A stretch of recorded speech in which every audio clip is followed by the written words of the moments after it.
Assalamualaikum warahmatullahi wabarakatuh. Perkenalkan, nama saya Aulia Gayulintang Putri Kinanti dari 11 MIPA 1 absen 6 akan menjelaskan bab 2 yaitu Sistem dan Dinamika Demokrasi Pancasila. Perbedaan negara demokrasi dengan negara otoriter.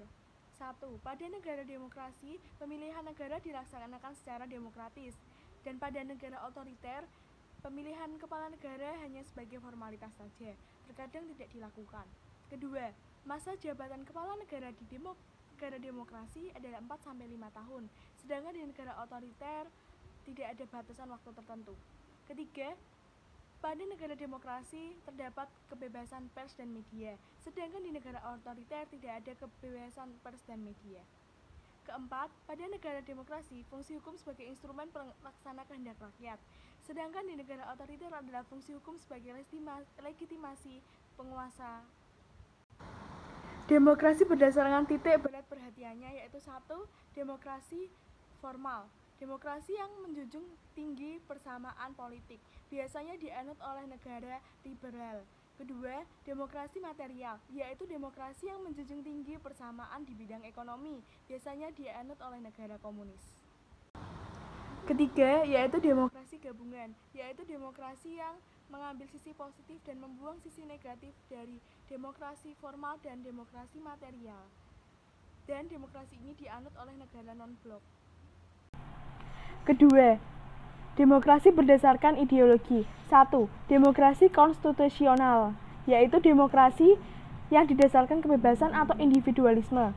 Pemerintah memiliki kebebasan terbatas.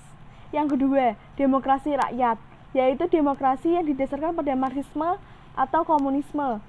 Demokrasi ini menciptakan kelas sosial yang tidak mengenal. Dan demokrasi ini mendewakan pemimpin sebagai untuk alat sah mencapai komunisme dan kekerasan. Ketiga, demokrasi berdasarkan proses penyaluran kehendak rakyat. 1. Demokrasi langsung, yaitu demokrasi yang mengikutsertakan warga negara dalam proses permusyawaratan secara langsung. Kedua, demokrasi tidak langsung, yaitu demokrasi yang melalui perwakilan. Prinsip-prinsip demokrasi. 1. Menyelesaikan perselisihan secara damai. 2. Menjamin terselenggaranya pemerintahan secara damai. 3. Memperkuat keadilan atau menegakkan keadilan. Soko guru demokrasi. 1. Kedaulatan rakyat. 2. Kekuasaan mayoritas. 3. Hak-hak minoritas. 4. Jaminan hak asasi manusia. Sistem periodisasi di Indonesia. 1. Pada periode 1945 sampai 1949. Presiden memiliki kemungkinan untuk menjadi diktator. Kekuasaan dibatasi dan KNIP untuk menggantikan parlemen. Belum ada pemilihan umum, lalu pemberian hak-hak dasar dari pendiri negara kepada semua warga negara yang sudah dianggap dewasa tanpa adanya diskriminasi. Periode tahun 1949 sampai 1959. Pada periode ini, lembaga parlemen berperan penting dalam proses politik. Kabinet harus meletakkan jabatan meski pemerintah baru berjalan beberapa bulan. Pada periode ini terdapat satu kali pemilu, yaitu pada tahun 1955. Di periode ini pula terdapat kebebasan pers, kebebasan berkumpul dan berserikat, dan rakyat dapat mengkritik pemerintah. Periode tahun 1959 sampai 1965. Partai politik tidak lebih dari elemen penopang tarik ulur kekuatan antara lembaga kepresidenan, Angkatan Darat, dan PKI. Pada tahun ini tidak ada pemilihan umum, dan pada tahun ini hak dasar manusia lemah, tidak ada kebebasan berpendapat, tidak banyak bisa mengkritik pemerintah, dan kebebasan pers pun terbatas.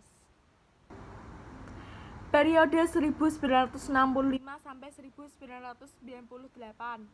Kekuasaan presiden menjadi pusat proses politik internal. Pada tahun ini dilakukan 6 kali pemilu setiap 5 tahun sekali. Tetapi pada pemilu ini tidak ada sifat demokrasi dan melahirkan persaingan yang tidak sehat. Di tahun periode ini, jaminan HAM rendah, kebebasan pers sangat terbatas, dan media yang menginvestigasi penyelewengan pemerintah dibungkam sepenuhnya.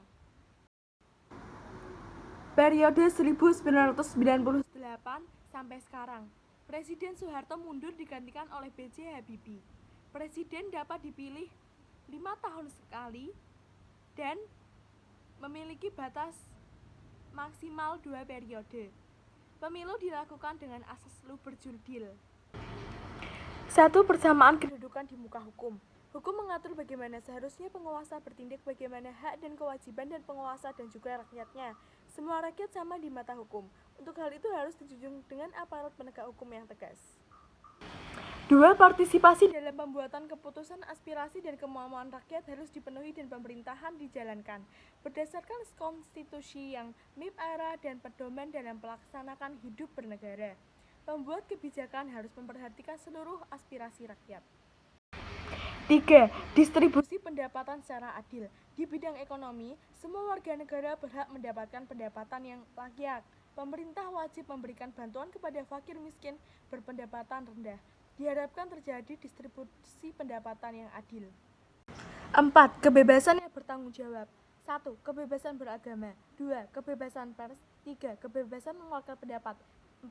Kebebasan berkumpul. Kebebasan yang dimiliki oleh setiap warga negara tidak boleh bertentangan dengan norma-norma yang berlaku. Sekian penjelasan bab 2 dari saya. Mohon maaf bila ada kekurangan. Terima kasih. Wassalamualaikum warahmatullahi wabarakatuh.